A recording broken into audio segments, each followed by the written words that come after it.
Siddaramaiah lucky lottery ಹೊಡೆದ ಮುಖ್ಯಮಂತ್ರಿನ ಹಾಗಾದ್ರೆ ತಮ್ಮ ಹೇಳಿಕೆಯನ್ನ ಸಮರ್ಥಿಸಿಕೊಂಡಿದ್ದಾರೆ ಬಿಆರ್ ಪಾಟೀಲ್. ಈ ವಿಚಾರವನ್ನು ಕೂಡ ಅವರು ಸಮರ್ಥಿಸಿಕೊಳ್ತಿದ್ದಾರೆ. ನನಗೆ ಗಾಡ್ ಫಾದರ್ ಇಲ್ಲ, ಸಿದ್ಧಾಂತವೇ ನನ್ನ ಗಾಡ್ ಫಾದರ್. ನಂಜುಂಡಸ್ವಾಮಿ ಹುರಿದುಂಬಿಸ್ಲಿಲ್ಲ ಅಂದ್ರೆ ಸಿದ್ದರಾಮಯ್ಯ ರಾಜಕೀಯಕ್ಕೆ ಬರ್ತಾ ಇರಲಿಲ್ಲ, ಅವರ ರಾಜಕೀಯ ಭವಿಷ್ಯ ಇಷ್ಟು ಉಜ್ವಲ ಆಗ್ತಿರಲಿಲ್ಲ. ಸಿದ್ದರಾಮಯ್ಯ ಬದಲಾವಣೆ ಹೈಕಮಾಂಡ್ಗೆ ಬಿಟ್ಟಂತಹ ವಿಚಾರ ಅಂತ ಅವರ ಬದಲಾವಣೆಯ ವಿಷಯವಾಗಿಯೂ ಕೂಡ ಮಾತನಾಡಿದ್ದಾರೆ. ಡಿಕೆ ಶಿವಕುಮಾರ್ ಸಿಎಂ ಆಗೋದು ನನಗೆ ಗೊತ್ತಿಲ್ಲ, ಅದು ಹೈಕಮಾಂಡ್ಗೆ ಬಿಟ್ಟಿದ್ದು.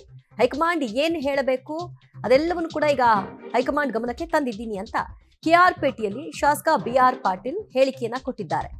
ಸಿದ್ದರಾಮಯ್ಯ ಲಕ್ಕಿ ಲಾಟರಿ ಹೊಡೆದ ಮುಖ್ಯಮಂತ್ರಿ ಅನ್ನೋ ವಿಚಾರವಾಗಿಯೂ ಕೂಡ ಅವರು ಸಮರ್ಥಿಸಿಕೊಂಡಿದ್ದಾರೆ. ನೀವು ಒಂದ್ ಕಡೆ ಪದ ಬಳಸ್ತೀರಾ, ನನಗೆ ಗಾಡು ಇಲ್ಲ ಗಾಡ್ ಫಾದರು ಇಲ್ಲ ಅಂತ ಹೇಳಿ. ಅಂದ್ರೆ ಯಾವ ವಿಚಾರವಾಗಿ ಸರ್ ಅಂತ ಹೇಳಿ? ರಾಜಕಾರಣದಲ್ಲಿ ಗಾಡ್ ಬೇಕು, ಗಾಡ್ ಫಾದರ್ ಬೇಕು. ನನಗೆ ಗಾಡ್ ಫಾದರು ಇಲ್ಲ, ಗಾಡು ಇಲ್ಲ, ಫಾದರು ಇಲ್ಲ. ಅದರಿಂದನೇ ಅನ್ಯಾಯ ಆಗ್ತದೆ ಸರ್.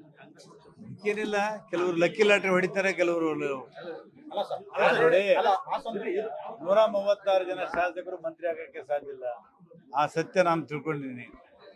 ಕೆಲವರು ಮಂತ್ರಿ ಆಗಿದ್ದಾರೆ, ನಾವು ಆಗಿಲ್ಲ, ಆಗ್ಲೇಬೇಕಂತೇನಿಲ್ಲ. ಆದ್ರೇನೆ ನಮಗೆ ಮುಕ್ತಿ ಸಿಗ್ತದೆ, ಸ್ವರ್ಗದಲ್ಲಿ ಸ್ಥಾನ ಸಿಗ್ತದೆ ಅನ್ನೋದಿಲ್ಲ. ನಾನು ಹೋರಾಟದಿಂದ ಬಂದಂಥವ್ರು. ನಾನು ಶಾಸಕನಾಗ್ತೀನಿ ಅಂತಾನೆ ನನಗೆ ಗೊತ್ತಿರಲಿಲ್ಲ. ನಾನು ಆಕ್ಸಿಡೆಂಟ್ಲಿ MLA ಆದೆ. ಆಮೇಲೆ 4 ಸಲ ಗೆದ್ದರೂ ಕೂಡ ಹೋರಾಟದಿಂದ ಗೆದ್ದಿದ್ದೀನಿ. ಒಂದ್ಸಲ MLC ಆದದ್ದು ಕೂಡ ಬಹಳ ಕಡಿಮೆ ಖರ್ಚಿನಲ್ಲಿ ಗೆದ್ದಿದ್ದೀನಿ. ನಾನು ಹೊಸ ವ್ಯವಸ್ಥೆಗೆ ರಾಜಿ ಮಾಡ್ಕೊಂಡಿಲ್ಲ. ಇವತ್ತು ನಾನು ಹೋರಾಟದಲ್ಲಿ ಭಾಗಿಯಾಗ್ತಾ ಇದ್ದೀನಿ. ರೈತ ಚಳವಳಿ ನಡೀತಾ ಇದೆಯಲ್ಲ, ನಿನ್ನೆ ನಾನು ಹೋಗಿ ಬಂದು ಅಲ್ಲಿ ಕೂಡ ನಾನು ಬೆಂಬಲವನ್ನು ವ್ಯಕ್ತಪಡಿಸಿದ್ದೀನಿ. ನಾನು ಅನೇಕ ಹೋರಾಟಗಳಲ್ಲಿ ಇವತ್ತು ಕೂಡ ಭಾಗವಹಿಸ್ತೀನಿ. ಸಿದ್ದರಾಮಯ್ಯ ಅವ್ರನ್ನ ಸೋನಿಯಾ ಗಾಂಧಿ ಅವ್ರ ಬಳಿ ನೀವೇ ಕರ್ಕೊಂಡು ಹೋಗಿದ್ದೀರಿ ಅಂತ ಕೂಡ ಹೇಳಿದ್ದೀರಾ? ಅದು ಹಳೆ ಮಾತು, ಅದು ಹೇಳಲ್ಲ. ಮೊದಲು ತಮ್ಮ ಅಸಮಾಧಾನವನ್ನ ಹೊರಹಾಕಿದ್ದು ಬಿಆರ್ ಪಾಟೀಲ್ ವ್ಯವಸ್ಥೆ ಸರಿಯಾಗಬೇಕು, ಕ್ಷೇತ್ರದಲ್ಲಿ ಅಭಿವೃದ್ಧಿ ಆಗಬೇಕು ಅನ್ನೋ ವಿಚಾರಕ್ಕೆ ಸಂಬಂಧಪಟ್ಟ ಹಾಗೆ. ಆದರೆ ಈಗ ಅವರ ಮಾತುಗಳನ್ನೆಲ್ಲ ಗಮನಿಸ್ತಾ ಇದ್ರೆ ವೈಯಕ್ತಿಕವಾಗಿ ತನಗೆ ಯಾವ ರೀತಿಯಾಗಿ ಪಕ್ಷ ನಡೆಸ್ಕೊಳ್ತಾ ಇದೆ, ಯಾವ ರೀತಿ ಏಳಿಗೆ ಇಲ್ಲದೆ ನಾನು ಮುಂದೆ ಸಾಗ್ತಾ ಇದ್ದೀನಿ ಅನ್ನೋದರ ಬಗ್ಗೆ ಅವರು ಅಸಮಾಧಾನವನ್ನ ಒಳಗೊಂಡಿದ್ದಾರೆ.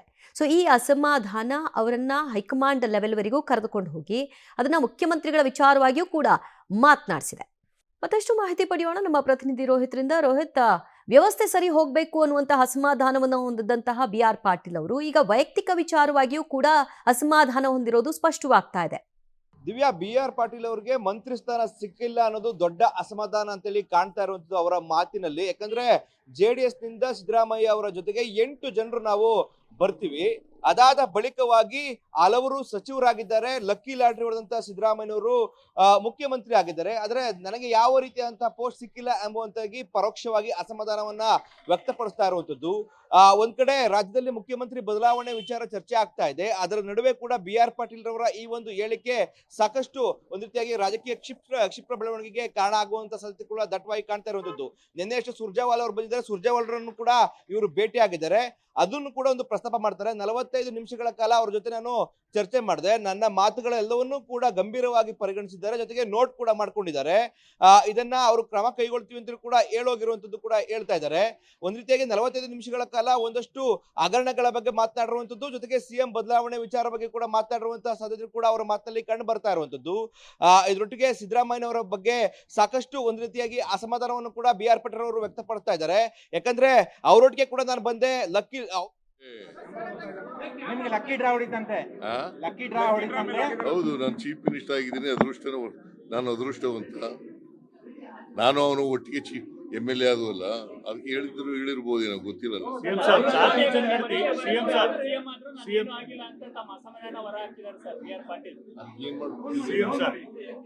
ಏನ್ ಮಾಡ್ಲಯ್ಯ ನಾನು ಏನ್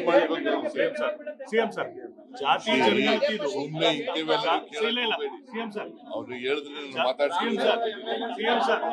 ಜಾತಿ ಜನಗಣತಿದು ಪೋಸ್ಟರ್ ನ ಮನೆಗಳಿಗೆ ಮೆತ್ಬಿಟ್ಟು ಹೋಗ್ತಾ ಇದ್ದಾರೆ. ಜಾತಿ ಜನಗಣತಿದು ನಾವು ಸೆನ್ಸಸ್ ಮಾಡಿದೀವಿ ಅಂತ ಪೋಸ್ಟರ್ ನ ಮನೆ ಬಾಗಿಲಿಗೆ ಮೆತ್ಬಿಟ್ಟು ಹೋಗ್ತಾ ಇದ್ದಾರೆ. ಆದ್ರೆ ಯಾರು ಮಾತಾಡ್ತಾ ಇಲ್ಲ, ಮನೆಗಳಿಗೆ ಹೋಗ್ತಾ ಇಲ್ಲ. ನೋಡಪ್ಪ, 2-3 ತರ ಇದೆ ಜಾತಿ ಗಣತಿ. ನೀನು ಆನ್ಲೈನ್ ಮೇಲೂ ಕಳಿಸ್ಬೋದು. PR ಪಾಟೀಲ್ ಈ ವಿಡಿಯೋ ವಿಚಾರವಾಗಿ ಸಿದ್ದರಾಮಯ್ಯ ಅವರ ಪ್ರತಿಕ್ರಿಯೆನ ಕೇಳಿದಾಗ ಹೌದು ನಾವೆಲ್ಲ ಒಟ್ಟಾಗಿ MLA ಆಗಿದ್ದು ನಾನು ಲಕ್ಕಿ ಹಾಗಾಗಿ ನಾನು ಸಿದ್ದರಾಮಯ್ಯ ಆದೆ CM ಆದೆ ಅದರಲ್ಲಿ ಅವರು ಹೇಳಿದ್ರಲ್ಲಿ ಏನು ತಪ್ಪಿದೆ ತಪ್ಪೇನಿಲ್ಲ ಅಂತ ಅವರು ಹೇಳೋ ಮೂಲಕವಾಗಿ BR ಪಾಟೀಲ್ ಹೇಳಿಕೆಯನ್ನು ಸಮರ್ಥಿಸಿಕೊಂಡಿದ್ದಾರೆ. ಗೊತ್ತಿಲ್ಲ ನನಗೆ. ನಿಮಗೆ ಲಕ್ಕಿ ಡ್ರಾ ಹೊಡಿತಂತೆ. ಲಕ್ಕಿ ಡ್ರಾ ಹೊಡಿತಂತೆ. ಹೌದು, ನಾನು ಚೀಫ್ ಮಿನಿಸ್ಟರ್ ಆಗಿದ್ದೀನಿ, ನಾನು ಅದೃಷ್ಟವಂತ. ನಾನು ಅವನು ಒಟ್ಟಿಗೆ MLA ಆದವಲ್ಲ, ಅದಕ್ಕೆ ಹೇಳಿರ್ಬೋದು, ನನಗೆ ಗೊತ್ತಿಲ್ಲ.